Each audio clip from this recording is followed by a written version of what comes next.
Shalom, selamat pagi Bapak Ibu Saudara. Senang bertemu kembali pagi hari ini di hadapan Bapak Ibu Saudara untuk menyampaikan kebenaran firman Tuhan. Apa yang saya mau sampaikan hari ini adalah sesuatu yang gampang-gampang susah gitu ya. Kelihatannya gampang tetapi susah untuk kita praktekkan dalam kehidupan kita setiap hari. Nah, untuk itu kita mau belajar bersama-sama. Jadi yang belajar mempraktekkan apa yang saya mau sampaikan ini bukan hanya Bapak Ibu Saudara sebagai pendengar pagi hari ini, tetapi juga saya sebagai penyampai kebenaran firman Tuhan. Sehingga kita bisa bertumbuh bersama-sama. Slide-nya, judulnya hari ini saya kasih judul Simplicity atau kehidupan yang sederhana. Ya. Saya mau mulai dengan sebuah ilustrasi. Ada seorang profesor yang lagi ngobrol sama mahasiswanya. Ya. Jadi mahasiswanya ini ada komplain banyak hal tentang kehidupan mereka. Komplain ini, komplain itu. Pokoknya banyak hal yang mereka komplainkan gitu. Mereka curhat, mereka komplain. Lalu profesor ini ya dia nggak ngomong macam-macam sama mahasiswanya, tapi dia bilang begini ke mahasiswanya itu, saya mau minum. Ada yang mau minum di sini? Dia tanya seperti itu. Terus mahasiswanya boleh prof gitu ya. Terus profesornya ke belakang, lalu mengambil beberapa cangkir ya dan air, membawanya ke hadapan mahasiswanya. Dia menuangkan air di dalam cangkir-cangkir itu. Nah, karena dia ambil di belakang itu cangkirnya nggak seragam semua seperti di restoran gitu ya. Jadi di pantry cangkirnya macam-macam. Nah, diambil, dituang tuh air di atas di cangkir-cangkir tersebut. Lalu diberikan kepada mahasiswanya untuk diminum. Mereka boleh ambil cangkir-cangkir itu sendiri. Dan profesor ini memperhatikan ketika mahasiswa itu ambil cangkir-cangkir tersebut. Dan dia menanyakan, kenapa kamu ambil cangkir itu? Ya, oh ini cangkirnya lucu. Ya, mungkin ada namanya siapa Ani dan Budi gitu ya. Cangkir ini, cangkir souvenir ya. Oh yang ini kenapa kamu ambil cangkir ini? Oh ini lucu banget, ini ada karakter BTS-nya. Wah ya yang saya suka, idola saya gitu kata anak mahasiswa ini ya. Lalu yang lain lagi ada gambar yang macam-macam. Dan yang tersisa di situ adalah cangkir-cangkir yang secara penampilan gak bagus. Yang secara penampilan biasa aja. Terus profesornya bilang begini, itulah kadang-kadang kehidupan kita. Kadang-kadang kehidupan kita itu cuma sibuk untuk memenuhi yang aksesoris. Memenuhi yang memuaskan mata saja. Kadang-kadang kita hanya melihat bungkusnya aja.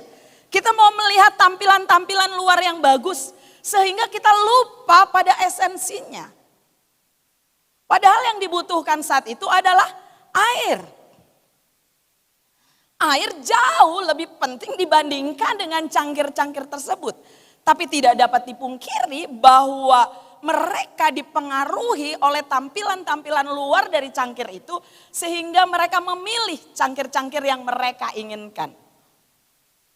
Saudara, seringkali kehidupan kita itu seperti itu. Kehidupan kita itu menjadi kompleks, menjadi rumit, menjadi sulit karena kita sibuk memikirkan aksesoris. Karena kita sibuk memikirkan tambahan-tambahan. Karena kita lupa pada hal yang pokok, pada hal yang esensi di dalam kehidupan ini. Dan kita mulai komplain dengan kehidupan kita, kenapa ya begini, kenapa ya begitu, kenapa ya AC kurang dingin, kenapa ya hari ini begini, kenapa ya hari ini panas sekali, kenapa begini, kenapa. Kita mulai komplain dengan kehidupan kita. Kenapa ya saya nggak bisa seperti tetangga sebelah, kenapa saya nggak bisa seperti orang itu dan sebagainya. Karena kadang-kadang kita lupa pada hal yang esensi, kita lupa pada hal yang penting, kita lupa pada hal yang pokok di dalam kehidupan kita. Untuk itu pagi hari ini, Tuhan mau kita diingatkan kembali pada esensi kehidupan. Yaitu menjadi sederhana atau memiliki kehidupan yang sederhana. Salah satu kehidupan yang sederhana yang saya tulis di sini sebagai simplicity ya, itu adalah salah satu maknanya ya. Itu punya space yang luas, punya ruang yang luas. Nah, saudara bisa melihat model-model rumah sekarang ini. Model-model rumah sekarang ini semakin apa? Semakin minimalis.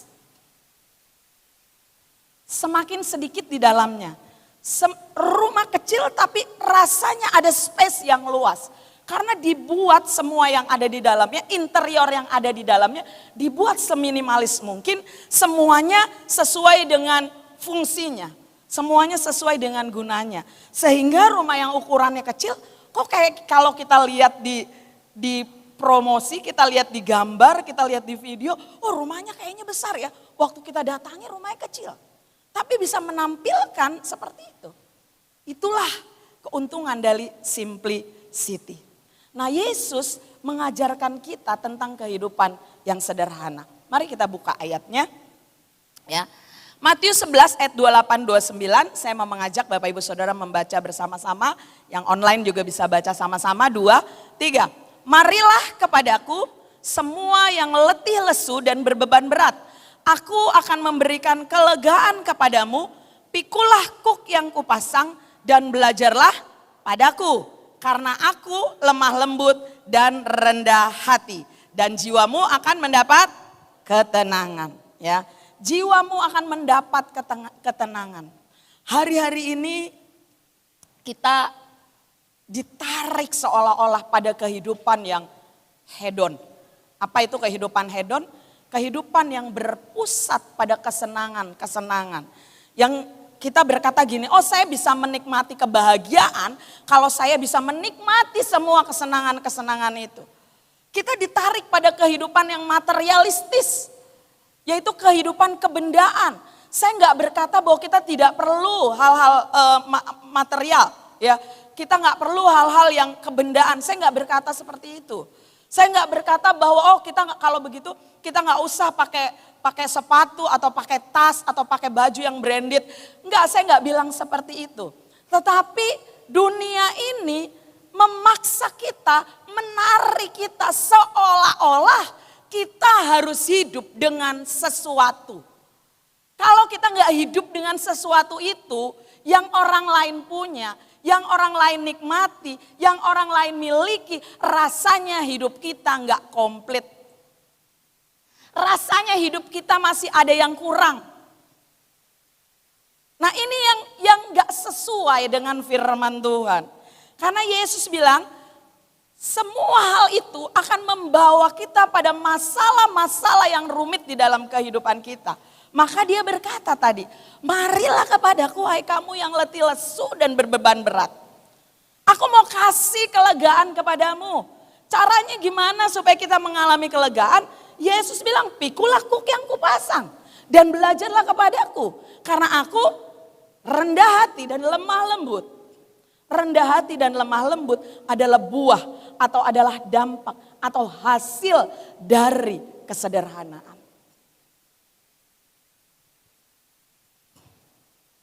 Jadi rendah hati gak bisa dibuat-buat. Lemah lembut gak bisa buat-buat. Itu lahir. Itu sebuah proses. Itu result. Hasil dari kehidupan yang sederhana. Bukan low profile. Low profile bisa dibuat. Pura-pura, pencitraan gitu ya. Tapi merendah hati, lemah lembut, itu gak bisa dibuat-buat. Itu lahir dari kehidupan yang sederhana. Dan Yesus mau kita belajar dengan hal tersebut. Itu sebabnya kenapa kehidupan sederhana ini adalah bagian dari bulan ini di mana kita sedang ya masuk atau berjalan, belajar dalam tema spiritual disiplin. Atau memiliki disiplin rohani. Latihan rohani. Disiplin rohani. Kenapa? Karena Tuhan tahu bahwa hidup sederhana bukanlah hal yang mudah. Hidup sederhana bukanlah hal yang mudah. Itu butuh latihan setiap hari, itu butuh perubahan pikiran, itu butuh praktek setiap hari, baru kita bisa jalani dari waktu ke waktu.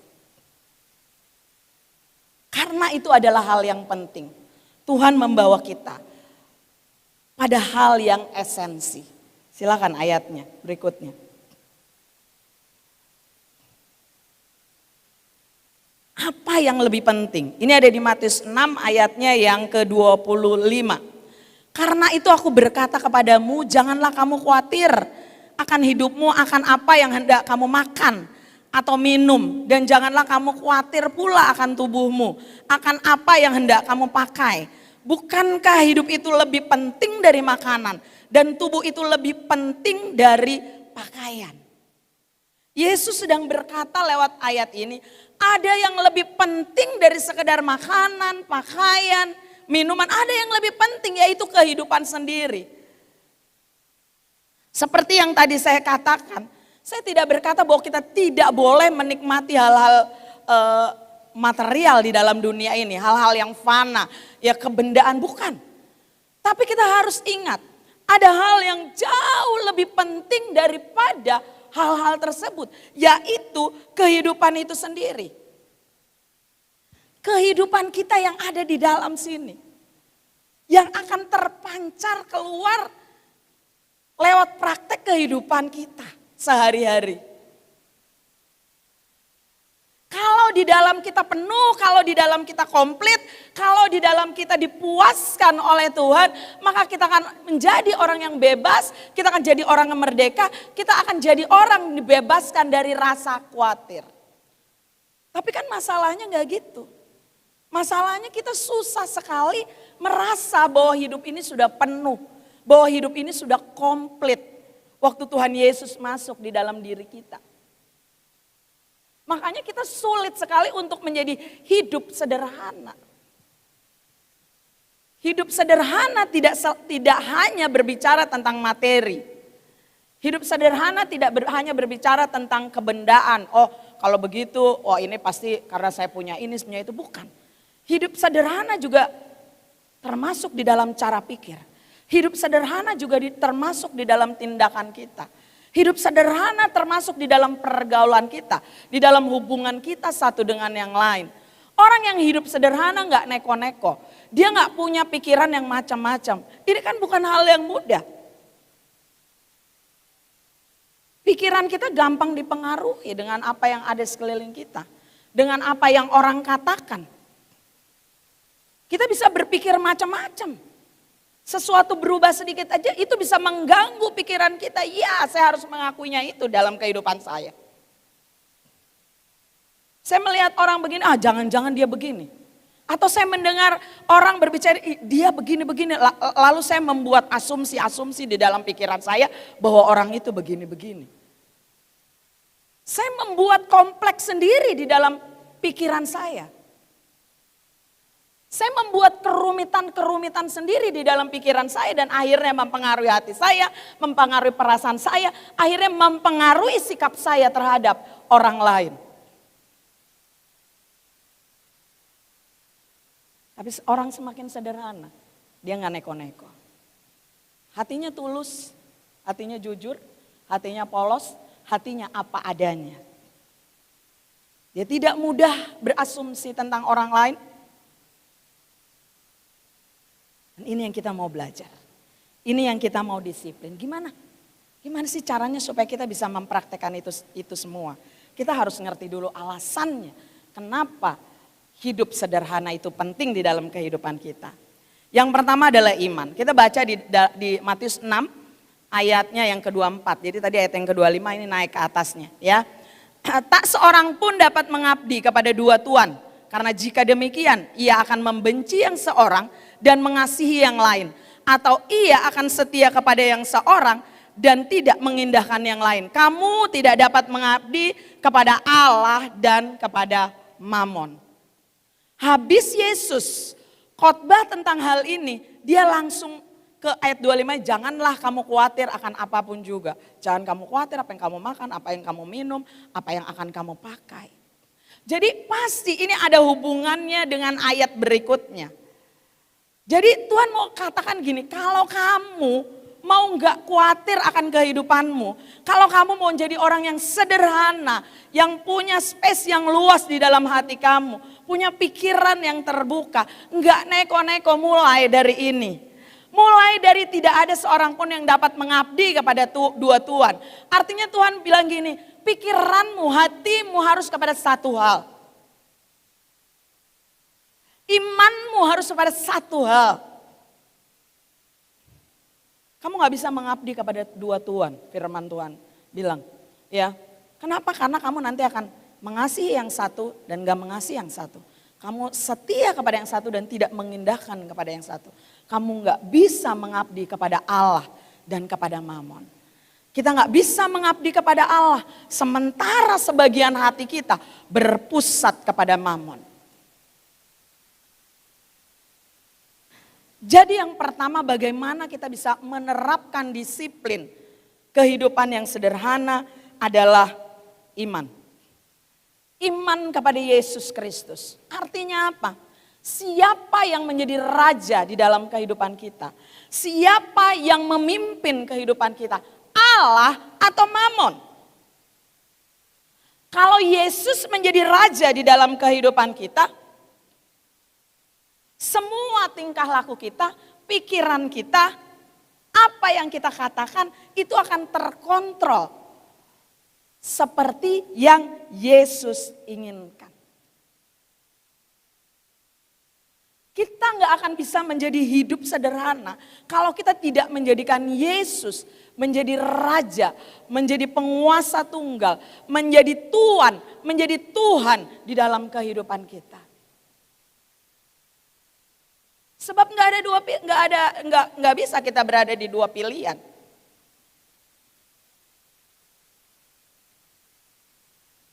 Kalau kita nggak berpusat pada Yesus, kalau Yesus nggak menjadi Tuhan dan Raja atas kehidupan kita, pasti ada raja yang lain di dalam diri kita, yaitu Mamon, yaitu kebendaan, yaitu hal-hal yang duniawi, hal-hal yang fana, hal-hal yang tidak bersifat kekekalan. Tapi kalau Yesus menjadi Tuhan dan Raja atas kehidupan kita, maka hidup kita akan komplit. Kita akan merasa puas dengan kehidupan kita. Kita akan merasa hidup kita utuh. Saudara yang belum menikah, saudara tetap merasa diri saudara utuh. Karena Yesus ada di dalam saudara. Amin. Oh, saya masih kurang nih, saya masih kurang. Enggak, utuh, full, komplit. Saudara yang sudah sendiri, oh sebagian hilang dari diri saya, ya mungkin itu yang saudara rasakan. Tapi di hadapan Tuhan, saudara adalah komplit, saudara utuh.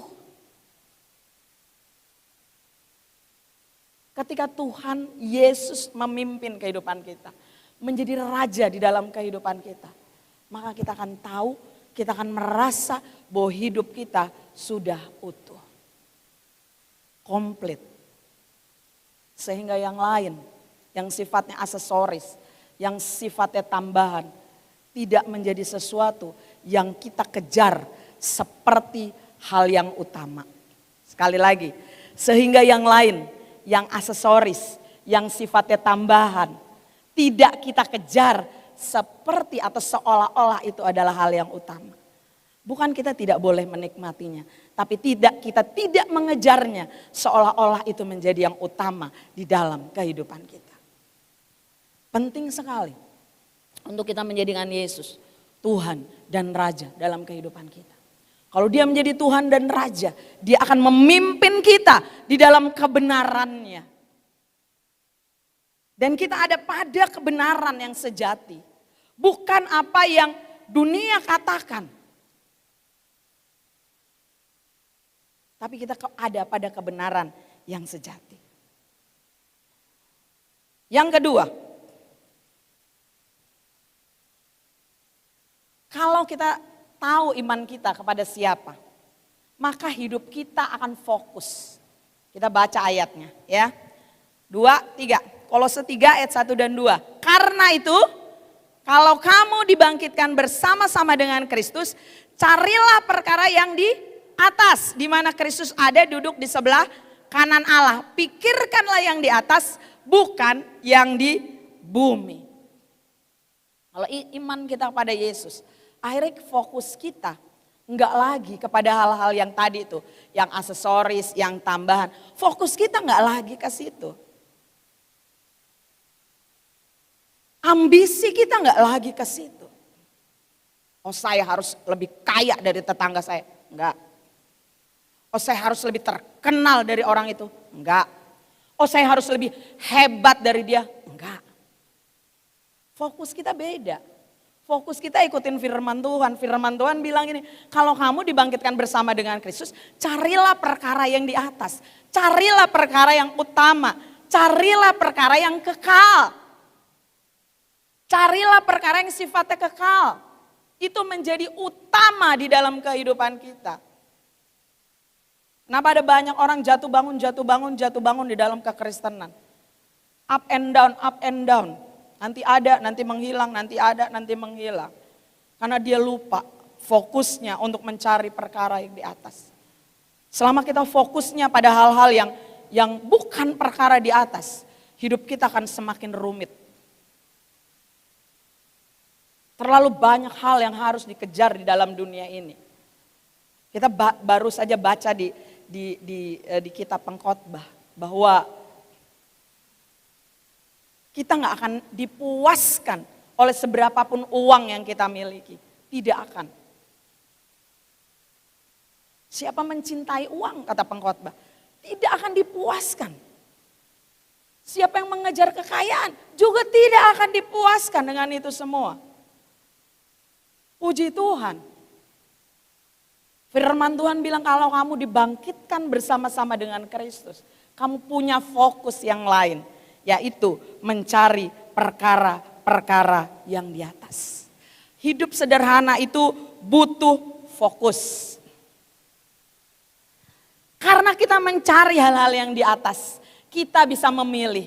Slide yang tadi, kita bisa memilih manakah yang kebutuhan, mana yang keinginan. Karena fokus kita pada hal-hal yang di atas, kita bisa setting limit. Kita bisa atur batasan-batasan. Kita bisa atur keinginan-keinginan. Kita bisa set semua ekspektasi kita, pengharapan-pengharapan kita. Kita bisa set, kita bisa setting, kita bisa atur. Kalau kita nggak tahu fokusnya untuk mencari perkara-perkara yang di atas, kita nggak bisa lakukan ini. Setiap hari kita dikejar oleh keinginan-keinginan. Untuk memenuhi keinginan-keinginan sampai kita lupa hal yang esensi. Kita lupa hal yang penting dalam kehidupan kita. Yaitu kehidupan rohani.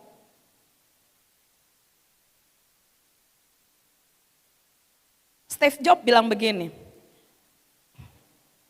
Inovasi berarti mengatakan tidak pada ribuan hal.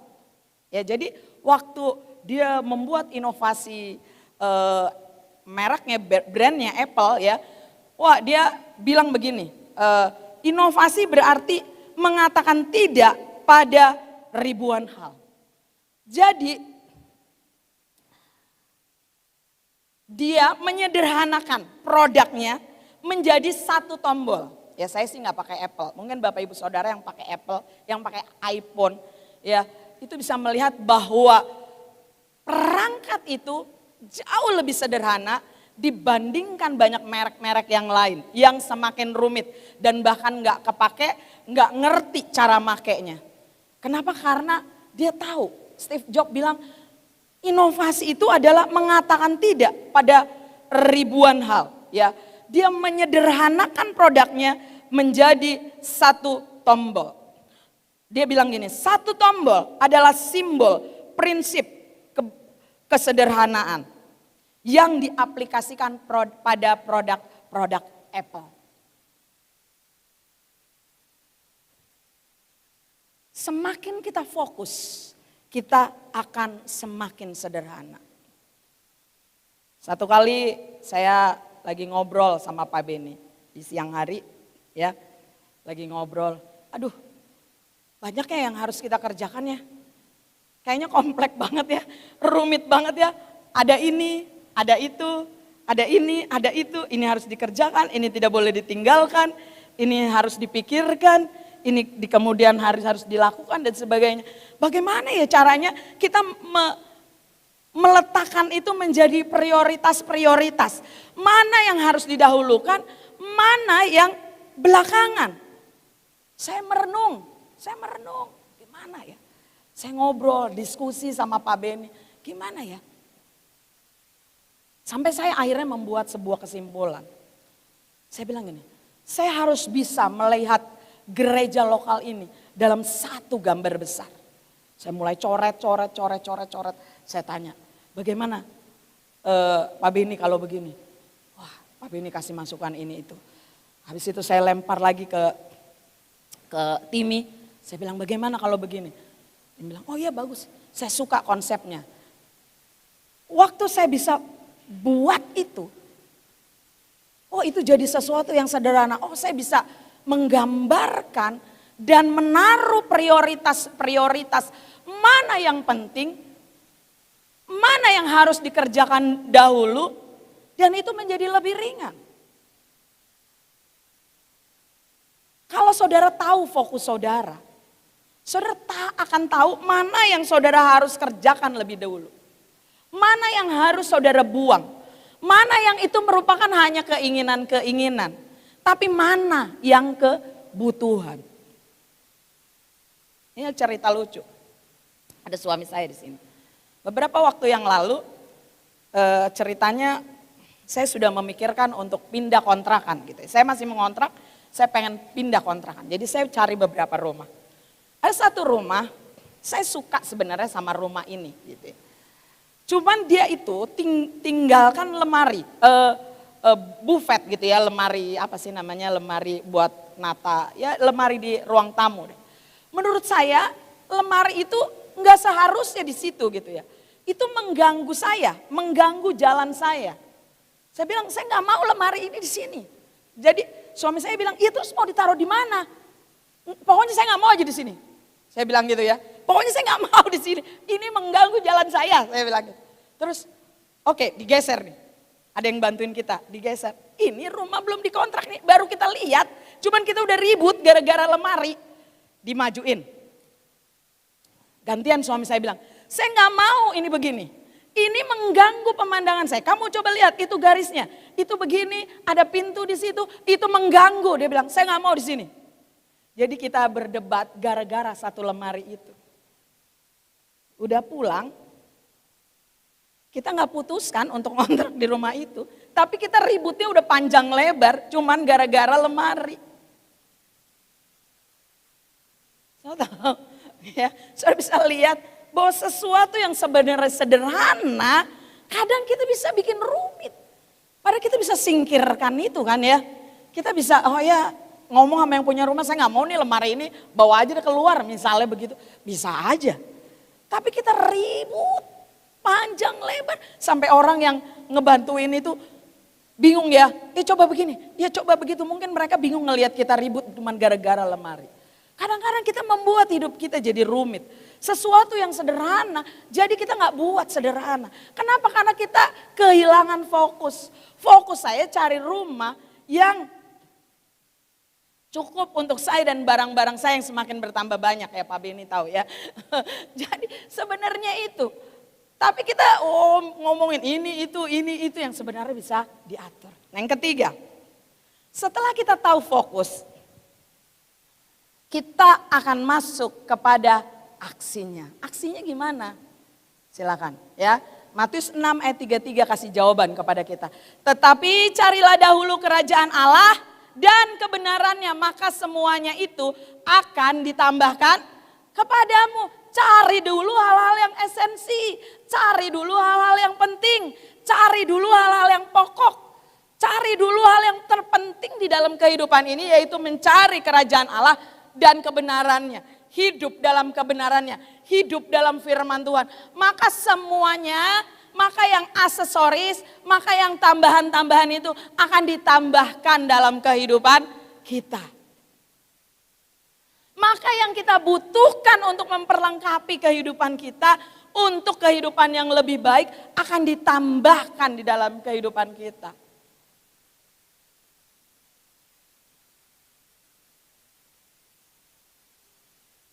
Cari dahulu kerajaan Allah dan kebenarannya, maka semuanya akan ditambahkan kepadamu. Kita minta ditambahkan macam-macam dalam kehidupan kita, tapi kita nggak mencari kerajaan Allah. Kita minta Tuhan memberkati kita dengan berbagai banyak hal, tapi kita tidak mencari kerajaan Allah dan kebenaran. Tapi kita mengabaikan apa yang pokok. Kita mengabaikan apa yang penting. Kita mengabaikan apa yang esensi.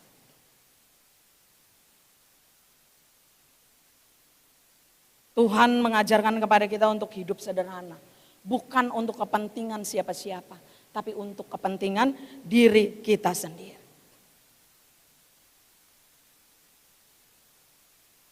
Semakin kita bisa mempraktekkan hidup sederhana, kita akan mengalami kehidupan yang merdeka. Kita akan mengalami kehidupan yang bebas dari hutang. Kita akan mengalami kehidupan yang merdeka bergaul dengan siapapun. Berelasi dengan siapapun. Orang akan mengenal kita sebagai orang yang lemah lembut dan rendah hati. Karena kita nggak neko-neko. Karena kita nggak punya asumsi-asumsi tentang banyak orang. Hal yang penting itu jauh. Hal yang esensi itu jauh lebih penting dibandingkan dengan hal-hal yang lain. Saudara, kalau saudara kehilangan anting. Saudara kehilangan anting, saya kehilangan anting sebelah makanya saya copot dua-dua ya. Kalau saudara kehilangan anting, ini wanita ya bukan pria. Kalau saudara wanita kehilangan anting. Jangan sampai merasa bahwa saudara kehilangan telinga saudara. Ngerti ya maksudnya ya. Saudara kehilangan anting, udah kehilangan anting. Ya sedih sih kalau antingnya emas ya sedih. Tapi jangan sampai saudara merasa kehilangan telinga saudara. Saudara merasa kehilangan kuping saudara cuman gara-gara saudara kehilangan anting-anting. Itu yang Tuhan maksudkan. Di dalam kehidupan ini bisa banyak hal datang dan pergi dalam kehidupan kita. Tapi jangan sampai kita kehilangan hal-hal yang esensi, hal-hal yang pokok, yaitu kehidupan sendiri. Kehidupan rohani itu sendiri, manusia batiniah itu sendiri. Manusia rohani kita yang harus bertumbuh dari waktu ke waktu. Slide yang terakhir. Gimana cara mempraktekannya? Temukan hal-hal yang esensi atau penting di dalam kehidupan saudara. Saudara mulai list. Kalau saudara yang muda-muda masih bisa coret-coret, tulis-tulis ya. Mulai list apa yang penting dalam hidup saya dan apa yang tidak penting. Dalam hubungan apa yang penting dan apa yang tidak penting. Di dalam keuangan apa yang penting, apa yang tidak penting. Di dalam pekerjaan apa yang penting, apa yang tidak penting. Bahkan termasuk di dalam pelayanan saudara apa yang penting dan apa yang tidak penting. Sehingga kita bisa fokus kepada hal-hal yang esensi. Hal-hal yang pokok, hal-hal yang penting. Dan yang kedua, tadi dikatakan, slide-nya jangan dihilangkan. Mengalami dikecilkan untuk menjadi besar. Ya, seolah-olah kita mengalami dikecilkan. Ya, Pak John sering banget nih pakai ini nih. Small is big. Mengalami dikecilkan. Disederhanakan. Supaya kita bisa berfungsi lebih besar. Kita bisa fokus, kita bisa mengerjakan hal-hal besar yang jauh lebih penting dibandingkan dengan hal-hal yang sifatnya aksesoris. Sifatnya tambahan di dalam kehidupan kita. Sekali lagi, pemain musik bisa maju ke depan. Ini bukan hal yang mudah untuk kita lakukan. Ini bukan hal yang mudah untuk kita kerjakan. Tapi kita bisa mendisiplin diri kita setiap hari. Kita bisa mendisiplin hidup sederhana, mempraktekannya dalam hidup kita setiap hari dari waktu ke waktu. Mari kita bangkit berdiri sama-sama.